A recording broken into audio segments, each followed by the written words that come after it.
Assalamualaikum warahmatullahi wabarakatuh. Selamat pagi, salam sejahtera untuk kita semuanya.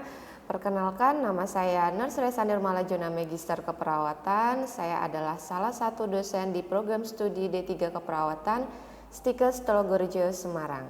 Pada kesempatan kali ini saya akan menjelaskan rencana pembelajaran semester pada mata kuliah modul B25 Keperawatan Medikal Bedah 1 dengan kode MK KEP 1305.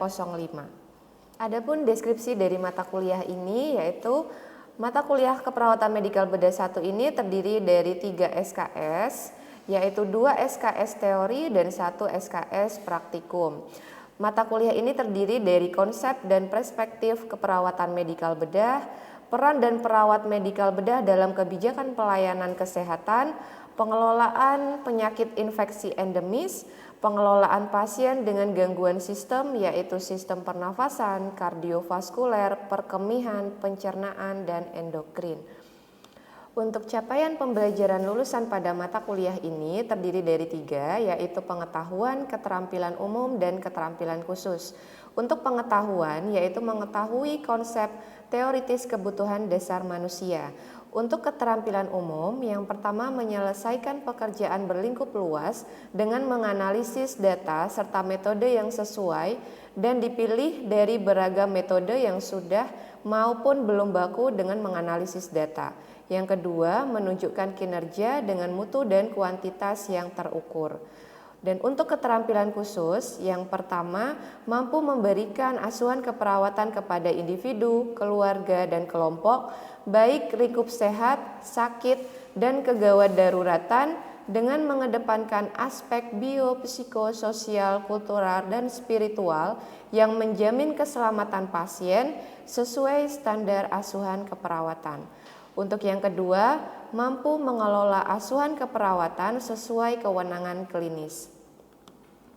Pada mata kuliah keperawatan medikal bedah 1 ini, capaian pembelajaran mata kuliahnya yaitu mahasiswa mampu memahami pengelolaan asuhan keperawatan pada pasien dengan gangguan sistem pernafasan, kardiovaskuler, perkemihan, pencernaan, dan endokrin dengan menerapkan prinsip-prinsip caring. Untuk sub CPMK pada mata kuliah ini yaitu mahasiswa mampu memahami konsep dan perspektif keperawatan medikal bedah. Yang kedua, memahami peran perawat medikal bedah dalam kebijakan pelayanan kesehatan, memahami tentang pengelolaan penyakit infeksi endemis. Yang keempat, memahami pengelolaan pasien dengan gangguan sistem pernafasan. Yang kelima, memahami pengelolaan pasien dengan gangguan sistem kardiovaskuler. Yang keenam, memahami pengelolaan pasien dengan gangguan sistem perkemihan. Yang ketujuh, memahami pengelolaan pasien dengan gangguan sistem pencernaan. Dan yang kedelapan, memahami pengelolaan pasien dengan gangguan sistem endokrin. Untuk mata kuliah ini diampu oleh 4 dosen yang bergabung dalam tim teaching, di mana saya menjadi salah satu dari dosen pengampu tersebut. Untuk sub CPMK yang ada pada pertemuan saya adalah di sini pengelolaan pasien dengan gangguan sistem pencernaan khususnya untuk kasus hepatitis.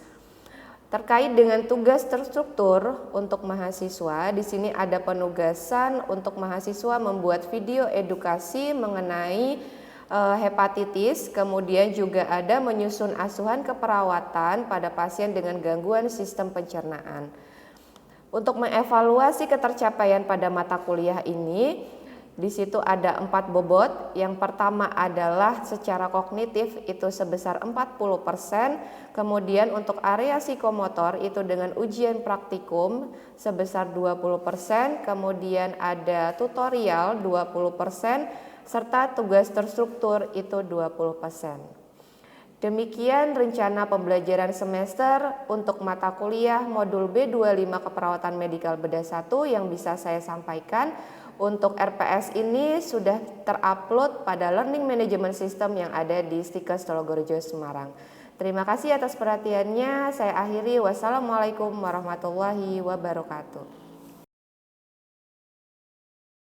Baik, assalamualaikum warahmatullahi wabarakatuh. Waalaikumsalam warahmatullahi wabarakatuh.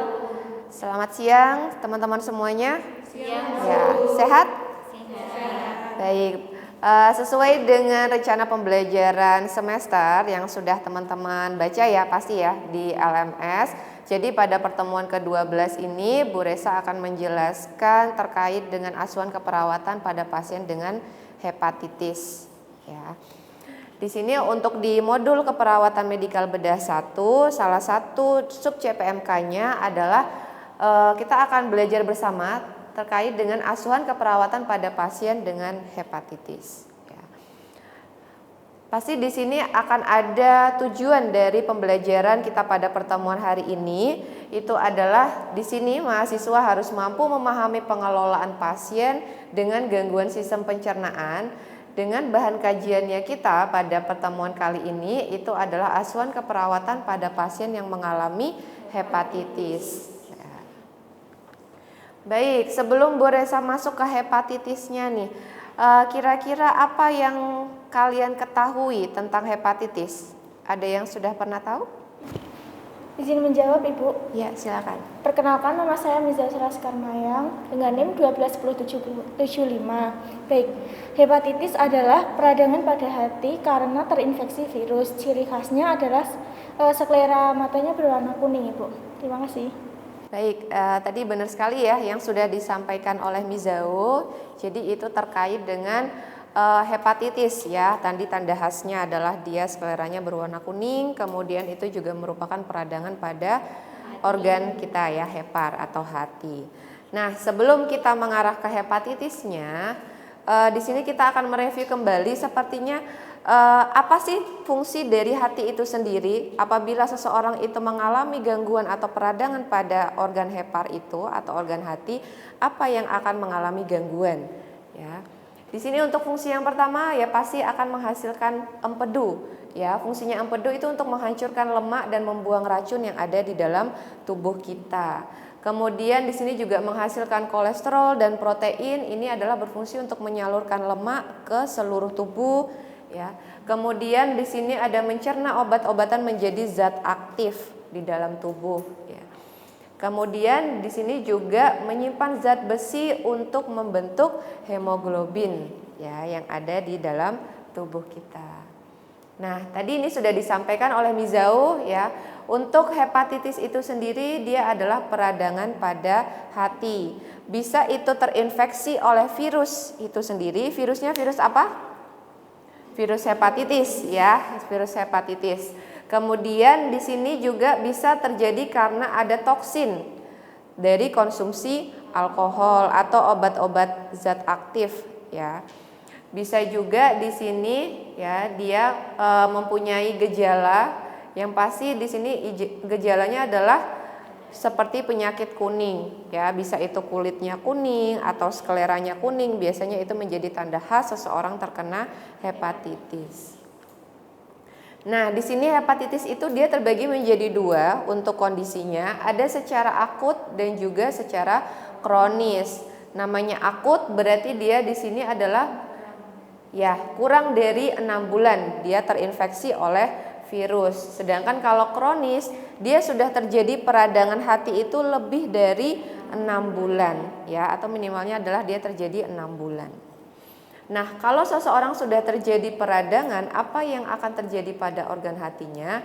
Di sini ada progresi dari hepatitis. Ya, teman-teman bisa melihat mulai dia dari fase akut. Ya, bisa saja dari seseorang yang terkena hepatitis dari fase akut dia bisa sembuh atau dia menjadi pengidap hepatitis. Kalau dia sembuh berarti dia sudah tidak mengalami hepatitis lagi. Kalau dia sudah menjadi pengidap, dia akan berisiko menjadi hepatitis kronis. Nah, dari hepatitis kronis bisa saja kalau dia pengobatan dia akan sembuh.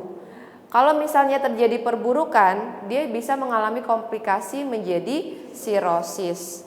Nah, dari sirosis ini dia bisa saja tanpa gejala dan bisa saja mengakibatkan kematian. Dan yang paling perburuk ya dari prognosis dari hepatitis ini adalah kanker hati. Ya, bisa menjadi CA. Kenapa hepatitis itu dia merupakan penyakit kronis yang menahun? Karena proses dari penyebaran atau progresi penyakitnya dia berlangsung cukup lama ya. Jadi sekitar 30 sampai 5 tahun. Biasanya seseorang dia akan mengalami komplikasi itu berada di fase yang lebih lama. Nanti baru ketahuan di usia yang lansia bisa atau dewasa, yang dewasa akhir ya. Baru dia mengalami ternyata dia mengalami sirosis. Ternyata dia mengalami kanker hati gitu. Bagaimana sih bentuknya hatinya ketika orang mengalami hepatitis ya. Jadi dari yang sudut ini itu adalah hati yang sehat. Ya, jadi warnanya merah marun. Kemudian kalau dia sudah terjadi hepatitis nih ada fibrosisnya. Ya, ada nodul-nodulnya. Ini kalau sudah terjadi sirosis hepatis, jadi seperti ada kematian pada jaringan hatinya. Nah, ini untuk yang kanker hati. Ya, jadi ini adalah gambaran bagaimana sih bentuk hatinya ketika seseorang itu mengalami hepatitis, sirosis, dan kanker hati. Oke. Hepatitis itu kan dia ada banyak ya, ada hepatitis A, hepatitis B, hepatitis C. Di sini kita akan membahas satu-satu bagaimana itu penularannya dan apa tanda gejalanya. Kita awali dengan hepatitis A, berarti seseorang itu dia adalah terinfeksi virus hepatitis A. Gitu. Nah, ini adalah gejala yang muncul jika seseorang itu mengalami hepatitis A. Ya, jadi ada mual, demam, kelelahan, nyeri perut, hilang nafsu makan, ya, ada nyeri sendi, warna urinnya seperti teh. Ya, kalau kita cek untuk laboratorium terkait dengan warna urin, ya, atau terkait dengan sistem perkemihannya. Dan ada jaundice. Ya, ini adalah jaundice itu adalah tanda khas untuk seseorang yang mengalami hepatitis. Oke. Jadi ini ya skleranya berwarna kuning. Nah, bagaimana cara penularannya untuk hepatitis A? Dia melalui fekal oral, ya, fekal oral. Jadi, kalau misalnya kita tidak menerapkan prinsip hidup bersih dan sehat, ya, atau PHBS, itu biasanya akan cepat tertular terkait dengan hepatitis ini, ya. Misalnya tidak mencuci tangan setelah buang air. Baik itu buang air besar khususnya. Kemudian kita bisa juga melalui hubungan seks. Ternyata seseorang itu dia adalah penderita hepatitis, itu juga bisa tertular ya. Kemudian kita juga bisa mengalami resiko untuk tertular apabila kita merawat pasien dengan hepatitis. Makanan yang terkontaminasi ya, apabila kita makan di lingkungan yang tidak bersih, yang itu berpotensi untuk ada virus hepatitis yang hinggap di makanan kita atau yang sudah terkontaminasi, dan bisa juga dari sanitasi yang buruk. Oke. Nah, berapa lama sih masa inkubasi dari hepatitis A itu sendiri? Jadi untuk masa inkubasi untuk hepatitis A itu selama 2 minggu hingga 2 bulan setelah virus hepatitis A itu masuk ke dalam tubuh. Ya, jadi masa inkubasi itulah yang nanti mulai muncul tanda dan gejala yang pada tadi ya, pada hepatitis A ada demamnya, ada mual muntahnya. Kalau sudah berlangsung lama nanti mulai muncul jaundice-nya. Gitu. Baik, kalau untuk pengobatannya apa sih yang harus kita obati untuk hepatitis A? Itu adalah tidak ada pengobatan yang khusus. Jadi kita mengobati dari gejala yang timbul, ya, gejala yang timbul efek dari virus hepatitis A itu sendiri. Ya, jadi tidak ada pengobatan khusus. Nah, ini untuk pencegahannya dari hepatitis A, dia kan lebih ke PHBS ya, kalau hepatitis A. Jadi seperti dulu Bu Resa sudah penerapan dari metode HEHO, itu saya sudah pada saat pelaksanaan pengabdian masyarakat, saya menerapkan metode HEHO itu adalah Healthy Environment, Healthy Food. Jadi itu untuk pencegahan hepatitis A. Jadi kita di sini lebih mengedepankan terkait dengan PHBS ya. Kemudian mengkonsumsi makanan yang bersih dan sehat. Kemudian penggunaan alat makan dan alat mandi sendiri ya. Kemudian pasti juga ada untuk imunitas kita itu ada dengan vaksin hepatitis A. Kemudian ini untuk hepatitis B, ya. Untuk hepatitis B ini adalah termasuk salah satu penyakit yang cukup banyak menyumbang angka kematian yang ada di Indonesia, ya. Ini termasuk penyakit yang cukup parah apabila seseorang itu sudah terinfeksi virus hepatitis B. Apa saja? Nah, di sini ya. Jadi faktor resiko untuk tertularnya itu melalui hubungan seks, ya, bisa dengan jarum suntik. Bisa dengan jarum suntik. Kemudian di sini juga untuk gejalanya yang muncul, ya, ada hilang nafsu makan, mual muntah, nyeri perut. Kemudian di sini juga ada jaundice, ya. Kemudian nyeri tubuh seperti kita mengalami influenza. Itu untuk hepatitis B. Nah, di sini ya untuk pengobatannya hampir sama seperti yang di hepatitis A. Jadi kita di sini untuk penanganannya untuk hepatitis B itu juga mengatasi dari gejala yang muncul dari hepatitis itu sendiri. Kemudian di sini juga ada pengobatan yang berfungsi untuk menghambat produksi dari virus hepatitis itu sendiri. Nah, untuk komplikasinya kalau sudah hepatitis B, dia tadi ya prognosisnya yang long term tadi, jadi bisa mengalami kerusakan pada jaringan hati, ya, itu ada sirosis, ada kanker hati sampai dengan gagal hati. Kalau gagal hati berarti kita bisa pengobatan jangka panjangnya itu dengan transplantasi hati, ya. Tapi itu jarang sekali dilakukan sih. Untuk pencegahan di sini, ya, jadi harus hati-hati ketika kita tahu kalau seseorang itu dia mengalami hepatitis B, ya. Hati-hati dengan penggunaan jarum suntik. Jadi kalau teman-teman nanti praktek di rumah sakit, ya, kalian merawat pasien dengan hepatitis B, jangan lupa APD-nya, dan kita juga harus waspada ketika kita melakukan tadi ya, kita memberikan obat melalui suntikan. Ketika kita menutup jarum berarti harus hati-hati kita dengan metode satu tangan.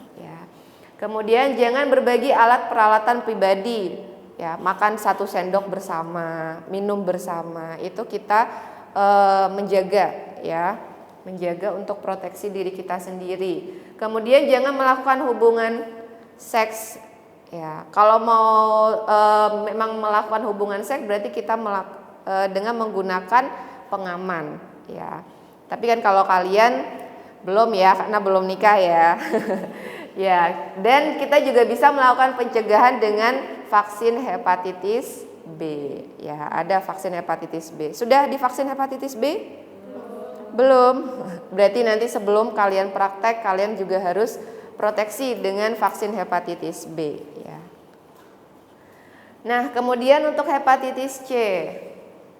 Oke. Ini jarang sih kita dengar seseorang yang mengidap dari hepatitis C. Kebanyakan untuk di Indonesia itu adalah hepatitis A dan hepatitis B. Tapi juga ada, ya, ternyata hepatitis C itu sendiri dari virus hepatitis C. Oke.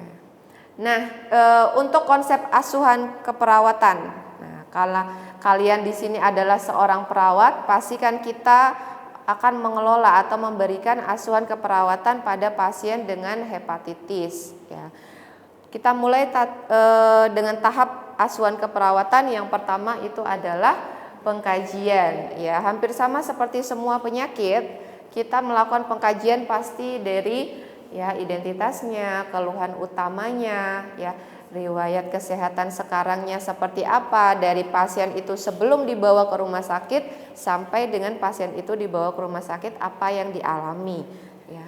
Kemudian riwayat kesehatan dahulu, sebelumnya pasien sudah menderita penyakit hepatitis enggak? Kita tanya, ya, sudah berapa lama kalau memang hepatitis itu sudah dialami sebelumnya.